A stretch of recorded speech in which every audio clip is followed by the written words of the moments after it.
The East Turkistan Government-in-Exile commends the United States House of Representatives for passing the Uyghur Intervention Global Humanitarian Unified Response Act this past Tuesday. We thank Speaker Nancy Pelosi for her leadership in bringing both sides of the political spectrum to support this bill. We especially thank Congressman Christopher Smith and Congressman Jen McGovern, both who are great supporters of our cause and champions of human rights. Although the bill has yet to pass the Senate and be signed by President Trump, which we hope will happen very soon, it has already created a huge impact by sending a direct message to China. China's foreign ministry released a statement warning the U.S.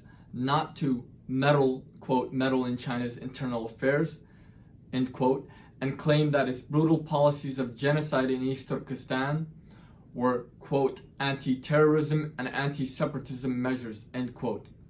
We would like to clarify that East Turkestan is not a part of China. It is an occupied country. Therefore, it is not a part of China's internal affairs, nor are the people of East Turkestan separatists for wanting to end Chinese foreign occupation of East Turkestan. Furthermore, China has been engaging in colonialism, state terrorism, and genocide in East Turkestan for decades, using the pretext of combating separatism and terrorism. Genocide is a crime against humanity, and the international community has an obligation to prevent genocide and to punish those engaging in genocide. We view the passage of the UIGHUR Act as a gesture of solidarity by the United States and the American people to the Uyghur and other Turkic peoples of occupied East Turkestan who are suffering under Chinese colonial occupation and oppression. We hope that this is only the beginning of many bills and actions that will be taken by the US Congress for the Uyghur and other Turkic people of East Turkestan.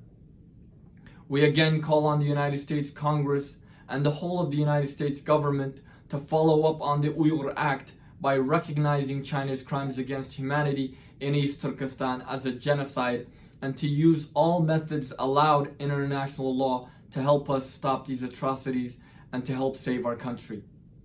We also ask that the United States government treat the East Turkestan issue on par with the issue of Tibet by recognizing East Turkestan as an occupied country and referring to our country by its proper name, East Turkestan, and not by the Chinese colonial imposed term Xinjiang, meaning the new territory. On behalf of the people of East Turkestan, we would like to send our many thanks to the United States and its people. We are truly grateful for the support shown by the United States government and the American people. God bless America. Thank you.